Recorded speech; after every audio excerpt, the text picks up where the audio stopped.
Welcome friends to my channel fun with cooking. आज मैं aloe vera का जैम बनाती हूँ। रोटी, पराठा, ब्रेड सबके साथ ये अच्छे लगते हैं। रेसिपी बिल्कुल सिंपल सा है। पसंद आए तो मेरे चैनल को लाइक, शेयर और सब्सक्राइब करने का रिक्वेस्ट रहा। तो चलिए शुरू करते हैं। जैम बनाने से पहले एलोवेरा का लीफ को पहले मैं रेडी कर लेती हूँ।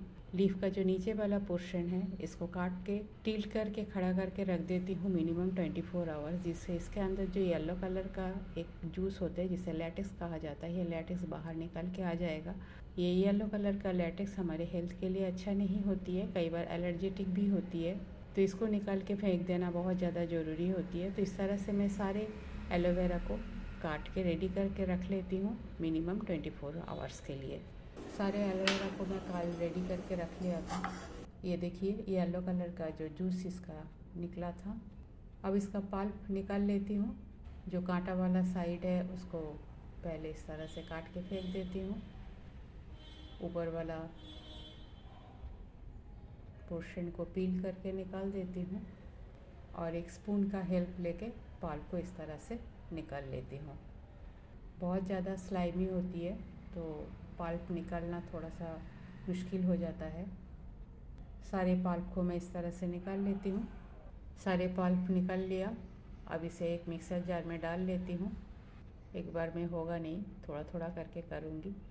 तो इसको एक बार घुमा लेती हूँ मिक्सी में। मिक्सी में मैंने घुमा लिया इसे। अब छान लेती हूँ, अगर थोड़ा बहुत कुछ रह गया तो बाहर आ जाएगा। और बाकी को भी मैं इस तरह से ग्राइंड कर लेती हूँ।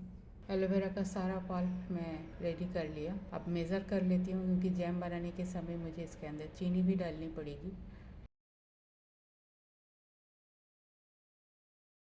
तो अप्रोक्सीमेट 2 कप मेरा एलोवेरा का जूस निकला है यहाँ। जूस तो नहीं कहूँगी, पल्प निकला है यहाँ। गैस ऑन कर देती हूँ। फ्लेम को मीडियम रख के इसे कुक करती हूँ। साथ में कलर के लिए कुछ सैफरन का स्ट्रिंग डाल देती हूँ और 2 बड़े साइज़ का नींबू को निचोड़ के इसका जूस को डाल देती हूँ। एलोवेरा में उबाल आ गया है, बहुत ज़्यादा झाग बनती है, इसीलिए बीच बीच में इसको हिलाना बहुत ज़्यादा ज़रूरी हो जाती है, नहीं तो वो पूरा कंटेनर से बाहर निकल के आ जाएगा। फ्लेम को एकदम लो रखना है। कुछ देर इसको इस तरह से और कुक कर लेती हूँ। टोटली कुक हो जाने के बाद इसके अंदर जो झाग दिख रही है, सारे झाग बिल्कुल गायब हो जाएगा। ये ऑलमोस्ट कुक हो चुका है, इसलिए झाग भी टोटली गायब हो गया है। अब चीनी डाल देती हूँ। 2 कप मेरा एलोवेरा का पल्प था तो 1 कप मैंने चीनी डाला। ये कंटेनर एक हाफ कप का है, इसीलिए मैं 2 बार चीनी डाला। चीनी का परसेंटेज भी आप कम ज़्यादा कर सकते हो, जैम आप कितना मीठा खाना चाहते हो उसके ऊपर भी डिपेंड करता है। चीनी को भी मेल्ट कर लेती हूँ। अब ये पल्प कुक होने के बाद बिल्कुल डाइल्यूट हो जाता है, तो मैं यहाँ पेक्टिन यूज़ करूँगी इसको जैम का कंसिस्टेंसी देने के लिए। पेक्टिन आपके पास अगर नहीं है तो आप जब पल्प को मिक्सर ग्राइंडर में ग्राइंड करोगे उस समय एप्पल डाल सकते हो। एप्पल में नेचुरल पेक्टिन होती है। प्रिजर्वेशन के लिए मैं वाइट विनेगर डाल देती हूँ 3 चम्मच। अब पेक्टिन का पाउडर डालती हूँ, थोड़ा थोड़ा करके डालती हूँ और इसे कंटिन्यूअस चलाती हूँ।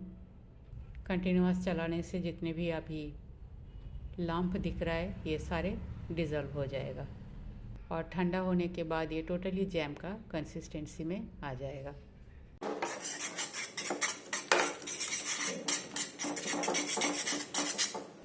ये ऑलरेडी ठीक हो गया है, ठंडा होने के बाद और ठीक हो जाएगा।